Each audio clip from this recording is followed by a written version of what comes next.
माता की जय। 1400 దాటుతుంది 1200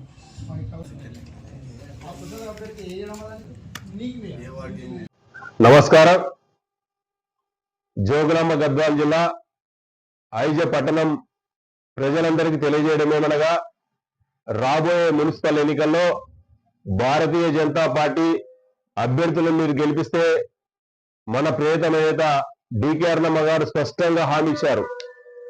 ఐజ మున్సిపాలిటీలో భారతీయ జనతా పార్టీ జెండా ఎగిరితే ఐజను ఖచ్చితంగా అసెంబ్లీ నియోజకవర్గం చేస్తానని. ఎందుకంటే గతంలో పలుమార్లు డికే అరుణమ్మ గారు ఏం చెప్పినారో అది చేయడం జరిగింది.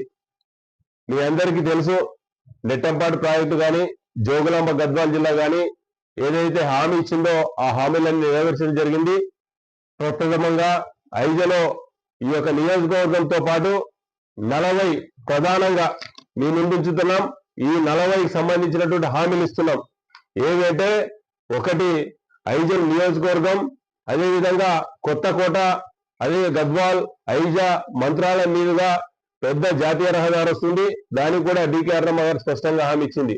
వీటితో పాటు ఐజ పట్టణంలో ఉన్నటువంటి పలు సమస్యలు పూర్తిగా క్షుణ్ణంగా పరిశీలించి నలుదిక్కుల తూర్పు, పడమర, ఉత్తర, దక్షిణం అంటే నలుదిక్కుల 40 హామీలు ఇస్తున్నాం. హామీలు అంటే ఒట్టి హామీలు కాదు, భారతీయ జనతా పార్టీ చెప్పిందే చేస్తుంది. దాన్ని మీరు గమనించాల్సిందిగా కోరుతున్నాం. ముఖ్యంగా ఐజ పట్టణంలో పలు సమస్యలు ఉన్నాయి.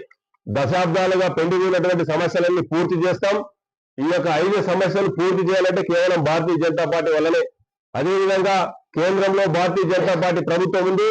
ఈ రాష్ట్రాలకు, అదేవిధంగా ముఖ్యంగా స్థానిక సంస్థలకు జాతీయ కేంద్రం నుంచి నిధులు వస్తున్నాయి. దాన్ని ప్రజలు గమనించవలసిందిగా కోరుతున్నాం.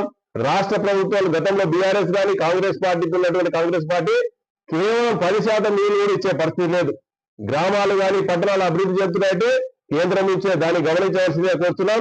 ఐజలో ఉన్నటువంటి 20 హామీలు, 20 వార్డుల్లో దాదాపు ప్రతి వార్డుకి 2 హామీలు చొప్పున మొత్తం 40 హామీలు ఇస్తున్నాం. ఖచ్చితంగా హామీలు నెరవేరుస్తున్నాం. దాన్ని గమనించి ఐజ మున్సిపాలిటీ ప్రజలు భారతీయ జనతా పార్టీని ఆదరించవలసిందిగా కోరుతున్నాం. ధన్యవాదాలు. జై హింద్, జై భారత్.